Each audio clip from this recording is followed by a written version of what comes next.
On s'éclate de joie, voilà, les supporters, le public commence à applaudir, commence à crier, à célébrer le but.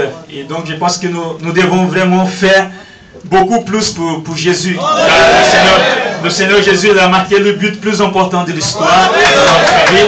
Et donc il a gagné vraiment le grand combat. Et nous sommes sauvés par la grâce et par la miséricorde du Seigneur. Amen. Donc je m'appelle Marcos. Et j'ai un surnom, c'est Seara. Ce n'est pas mon nom de famille. Et le nom de famille, c'est un petit peu compliqué. Tout à l'heure, j'ai dit à mon frère Joseph.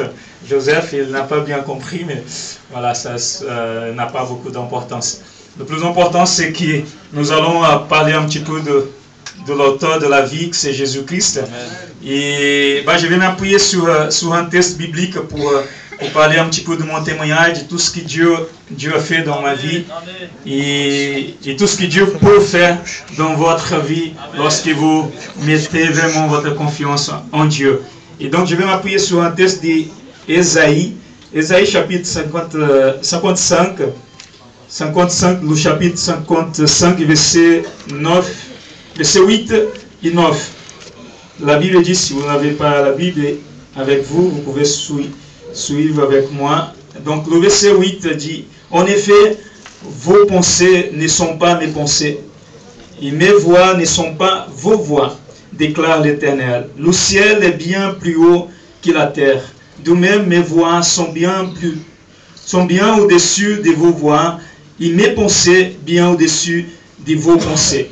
Ok, les deux versets que je vais m'appuyer pour vraiment vous dire combien Dieu est bon, ou combien Dieu est fidèle.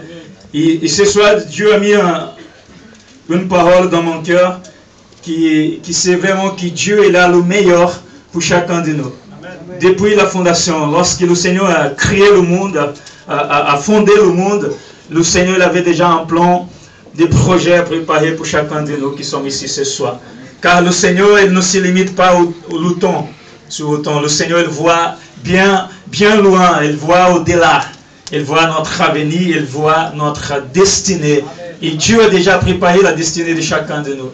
Mais le seul problème, c'est que parfois, on ne comprend pas la volonté de Dieu pour nous. Et nous voulons faire notre propre volonté.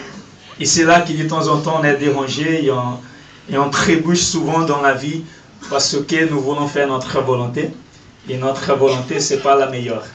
La meilleure, c'est celle de Dieu. Et Dieu, il a déjà préparé son chemin, un chemin pour chacun de nous qui sommes ici dans cette salle et pour chacun de sa création qu'il a fait. Et moi, simplement pour que vous puissiez comprendre, moi je suis